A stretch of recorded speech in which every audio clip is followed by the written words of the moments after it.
step farther, arguing they believe the use of the label could have a negative effect on young people's mental health. And that, my friends, is special snowflake syndrome at its finest. So what is a snowflake? Well, allow me to explain.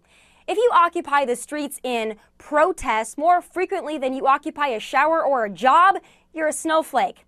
If you've convinced yourself that despite any actual evidence, Russia somehow stole the election from Hillary, you are a snowflake. If your favorite arts and crafts projects consist of knitting pink hats in the shape of reproductive organs or scribbling "resist" on cardboard signs, you are a snowflake. If choosing between two gender options seems unfair to you, you are a snowflake.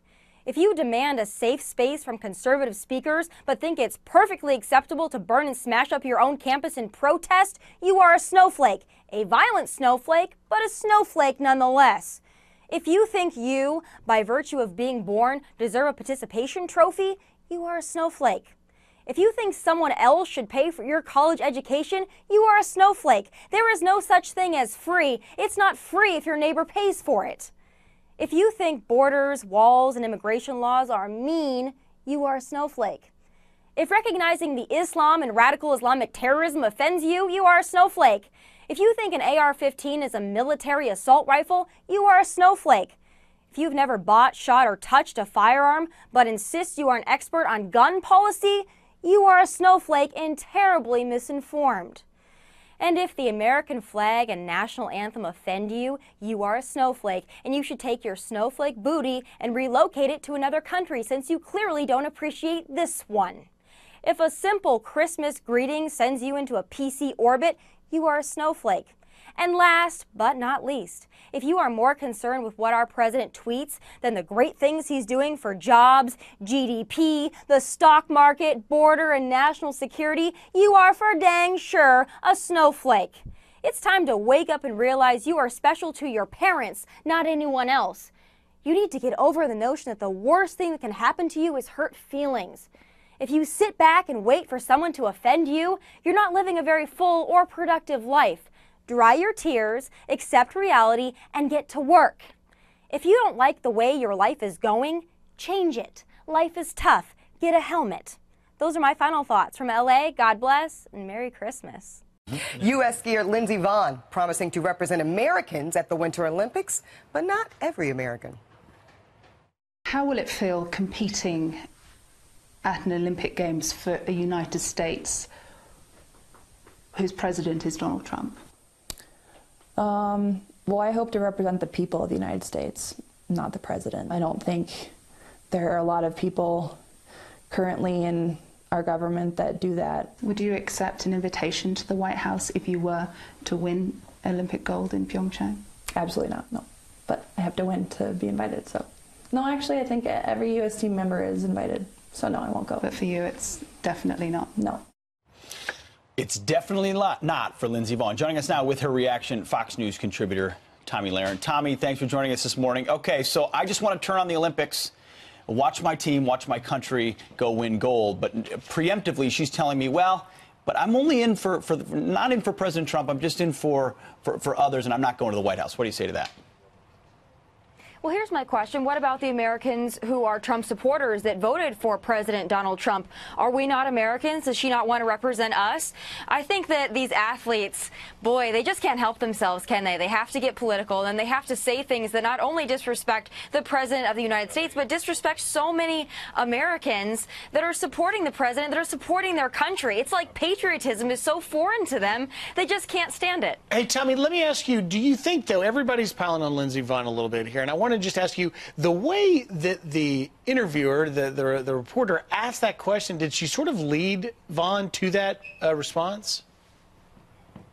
Well, I think that there's some truth to that, but you can tell by Lindsey Vonn's response that she's pretty sure of her answer already, and she's not going to go to the White House. And she even said, yeah, I know maybe I shouldn't stick my nose in politics, but I still have a voice. I want to be heard. Again, this goes on Lindsey's shoulders there. She chose to make that statement, and I think that the Americans that are Trump supporters, we're going to feel a certain kind of way about that because she had to go and be political and disrespect our president like so many other athletes have done before her. Now, speaking of other athletes disrespecting presidents, Tomi, let me ask you this. What many call America's quarterback, Tom Brady, right, of New England Patriots, looking again again to another almost MVP season. Goodness, that guy can't be stopped. But we know that Tom Brady declined to go to the White House when invited by President Obama when the Patriots won the Super Bowl. So was that also a display, you think, of not being patriotic?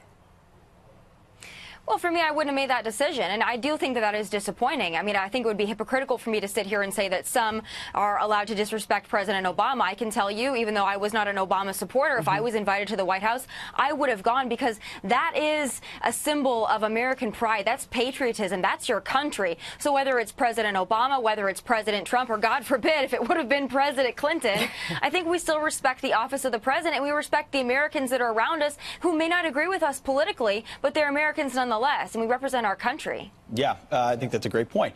Let's on to some millennial conversations here. It turns out, you know, there's been a lot of conversation about their disposition. Some people like to call them snowflakes. Well, a new survey by the British health insurance firm Aviva found that 72% of 16 to 24-year-olds in the UK believe that the term snowflake is unfairly applied, and it actually affects them negatively, their mental health. So not only do they need safe spaces, but if you tell them they're a snowflake, they need to be even safer.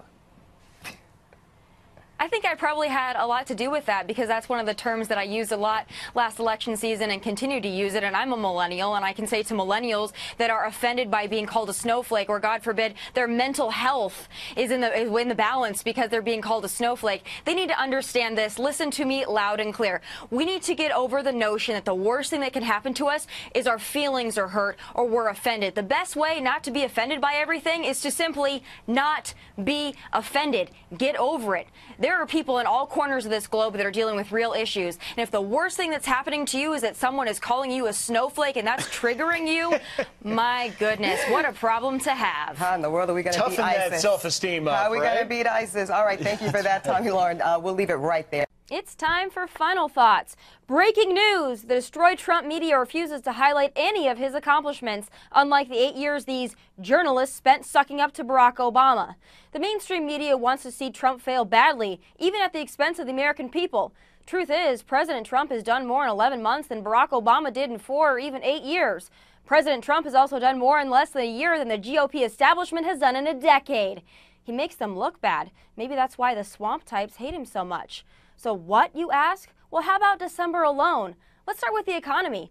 228,000 jobs created last month, an almost 30% gain in the stock market since Trump was elected. Gross domestic product is set to hit 3 consecutive quarters of more than 3% growth. The jobless rate is at a 17-year low. And how about immigration? Well, wall prototypes are in the works, and beyond that, the Department of Homeland Security reports Border Patrol arrests have dropped to a 45-year low. That's down 25% from this time last year. It's amazing what happens when the president vows to secure the border, isn't it? Oh, and the military? Well, ask ISIS how it feels to battle an American fighting force that's actually allowed to engage and win. President Trump is also putting an end to the transgender military social experiment, asking for an emergency stay to delay a court order opening the military to transgender recruits. The military isn't about feelings, it's about the mission, and Trump gets it. He also respects states' rights. He signed 2 executive orders this month to give back about 2 million acres to the state of Utah. Trump also keeps his promises, unlike the last 3 presidents who promised to recognize Jerusalem as Israel's capital, but never did. Under President Trump's historic action, Israel will no longer be kicked in the face. And finally, tax reform. The Senate felt Trump's kick in the butt and passed the biggest rewrite of the tax system since the Reagan administration. And the Democrats are against it because they think they know how to spend your money better than you do, and the thought of giving this president any victory, even if it helps Americans, makes them physically ill. Well, in Trump's America, we buy, hire, and win like Americans. And I'm not sick of winning yet. What I am sick of is this fake news media's obsession with trying to destroy this administration. It's an outrage. These so-called journalists don't care, and that's sick and wrong. It would be a Christmas miracle if they highlighted one, just one, of this president's achievements. If a Democrat president turned around an economy in 9 months, created 1.5 million jobs, oversaw 15-plus record highs in the stock market, signed over 50-plus bills into law, and confirmed a record number of judges, the leftists would carve him into Mount Rushmore.